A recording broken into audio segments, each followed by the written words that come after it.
عملنا سمك فيليه بتتبيله تحفه هتعجبكم، وكمان السندوتش خطير. يلا بينا نشوف الوصفه.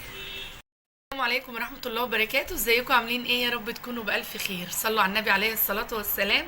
وتعالوا هنعمل مع بعض النهارده سمك فيليه تحفه بتتبيله حلوه جدا مختلفه، وهتعجبكم ان شاء الله غير تتبيلات السمكه اللي احنا متعودين عليه.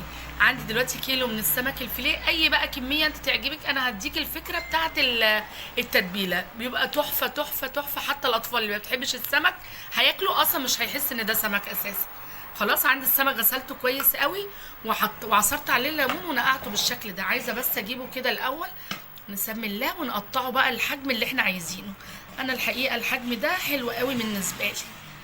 اهو ده نوعه ايه السمك ده؟ والله انا يعني السمكه مش عارفه اسمها، بس احنا جبنا منه قبل كده بس عجبنا قوي. انت ممكن تعملي باي نوع سمك، اي نوع سمك ان شاء الله يا رب كده. تجيبي سمكه بلطي مثلا وتخليها، خلاص ينفع في اي نوع سمك. هقطع بس الفيليه عشان ما اطولش عليكم وارجع لكم تاني. قطعنا بقى السمك بالشكل ده، الحجم ده عاجب بالنسبه لي انا، مناسب قوي. مش عاجبكم انتوا ممكن تقطعوا بقى شرايح رفيعا كده زي ما تحبوا، يعني مش هنختلف على التقطيع. خلاص، هجيب معايا دلوقتي الكبه بتاعتي اللي احنا هنفرم فيها على طول. معايا قرن فلفل من الفلفل اللي هو الرومي الاحمر ده. خلاص، ده رومي بلدي. خلاص، مش اللي هو المستورد اللي بيبقى الاحمر والاصفر والكلام ده، لا. وواحد فلفل من اللي هو الحراق. ومهم جدا جدا في التتبيله بتاعتنا الشبت. الشبت مع السمك بيخلي طعم السمك تحفه الصراحه. ومعايا دلوقتي كام فص من الثوم، على حسب كميه السمك اللي عندك. هنحط طبعا كمون، شويه صغيرين من الفلفل الاسود، شويه كركم صغيرين، شويه كاري بقى اكتر من الكركم شويه، لان الكاري بيبقى طعمه حلو قوي في السمك الفيليه الصراحه. اهو، وشويه من الكزبره الناشفه، وهنحط ملح. هنروح نفرم الكلام ده كله الاول، وبعدين نرجع نشوف هنحط اضافات ايه تاني. فرمت بقى الدقه الخلطه اللي احنا عملناها مع بعض. بصوا، مفرومه خالص يعني زي الصوص كده، ما تبقاش تقيله علشان ايه؟ يشرب براحته يعني. ما تبقاش حاجه تقيله كده نلاقيها واحنا بنعمل بالبيض والبقسماط والكلام ده والدقيق، ما تبقاش حاجه مكلكعه. حطينا كده شويه من الخلطه الحلوه بتاعتنا اللي احنا عملناها. ممكن نحطها كلها لو الكميه كبيره، يعني على حسب الكميه زي ما قلت لكم. وهنزل بقى بالايه؟ بمعلقه زي معلقتين كده من المستردة، وده مهم جدا. جربوا، بس اللي ما جربش يحط مستردة على السمك الفيليه جربوا هتدعوا لي.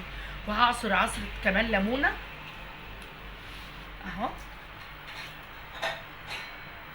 ليمونه كده مليانه ما شاء الله. الليمون مليان ميه، لو مش مليان ميه بالكميه اللي انا حطيتها دي ممكن تحطوا ليمونتين.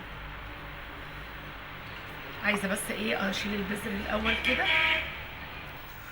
هقلب بقى الخلطه الحلوه دي كويس قوي كده مع بعضها. اوعوا تعملوا التتبيله دي من غير ما تحطوا الشبت والمستردة.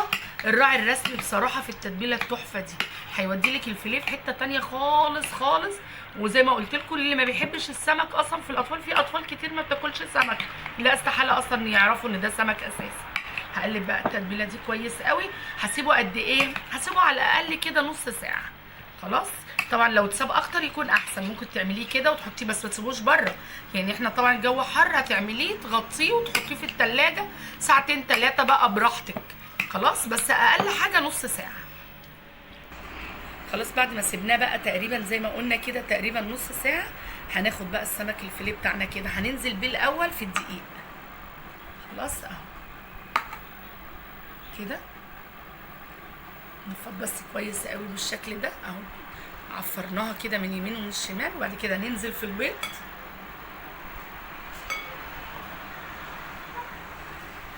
وبعد كده نطلع من البيض على البقسماط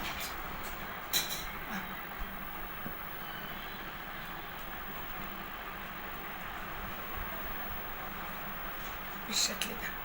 وبسم الله ما شاء الله، سهل جدا وما بياخدش اي مجهود. بس سيبوه زي ما اتفقنا في التتبيله على الاقل نص ساعه.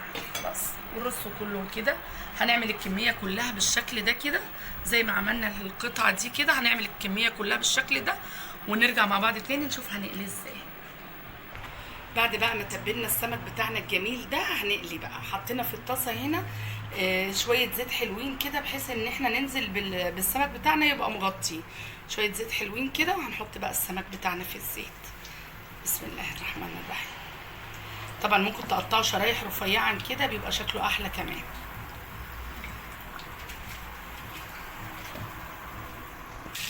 تعالوا بقى نقلبه على الوش التاني كمان، وتشوفوا ان بسم الله ما شاء الله استحاله ان تقع من عليه البقسماط ولا الكلام ده، استحاله.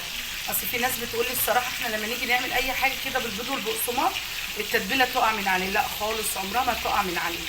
وكمان السمك ما بياخدش وقت كمان في السوى، يعني مش هنخليه محمر قوي، هنخلي لونه حلو كده. يعني اللون ده جميل قوي اللي احنا بنقلب عليه كده اهو.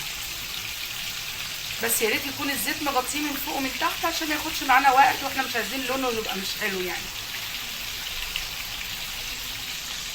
حلو قوي اللون ده، وتاكدوا ان هو مستوي، لان اصلا السمك ما بياخدش سوا يعني، يا دوبك ياخد اللون الحلو ده وتخرجوه على طول. خرج بقى كميه. طبعا نسيت اقول لكم ممكن تعملوه كمان نص الكميه مثلا بكده، والنص التاني تزودوه شطه يبقى شويه حار وشويه مظبوط كده. نخرج بقى الكميه كلها، وتعالوا نشوف هنعمل سندوتش وشويه بالرز تحفه. هنشوف هنعمل مع بعض سندوتش حلو قوي بعد ما نخلص بس القليه دي. طبعا ما تنسونيش في اللايك لو الفيديو عجبكم، لو الوصفه عجبتكم يا ريت، لان في ناس كتير تتفرج الحقيقه وما تحطش لايك، فيا ريت ما تبخلوش عليا باللايك. كده خلاص خلصنا الوصفه معانا. مش عايزه اقول لكم الريحه تحفه، لازم تجربوه. حطوا بقى شويه شطه كده في التتبيله، وكمان ينفع في حاجه حلوه قوي ان احنا ممكن نعمله بقى سندوتشات كده كمان بقى واحنا خارجين، الولاد رايحين عيش فينو عيش بلدي مش هتفرق خالص. وحط جرجير حلو كده محترم كده. حبه بقى ايه، بما اننا متبلينه بالمستردة لازم تجربوا السندوتش ده بجد هيعجبكم قوي. وكده خلصت الوصفه. يا ريت ما تنسوش اللايك والاشتراك في القناه وتفعيل الجرس عشان يوصلكم كل جديد. شكرا ليكم، سلام عليكم. كده حبه بقى ايه، بما اننا متبلينه بالمستردة لازم تجربوا السندوتش ده بجد هيعجبكم قوي. وكده خلصت الوصفه. يا ريت ما تنسوش اللايك والاشتراك في القناه وتفعيل الجرس عشان يوصلكم كل جديد. شكرا ليكم، سلام عليكم.